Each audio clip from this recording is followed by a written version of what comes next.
Hello, this is Stu Sensei from Duck Academy, here once again to hit you up with today's phrase, which is fantastic news.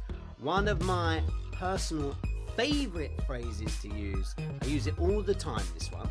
This one is used whenever someone tells you something that is really good. For example, your friend says to you, they found out that they are pregnant. You can say to them, oh, that is fantastic news. Yeah, so something that's really good.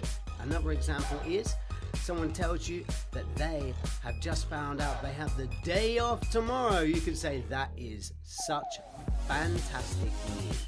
So yeah, like I said, one of my personal favorites.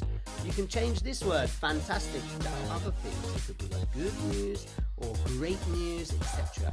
Obviously, you can also say bad news if something's negative.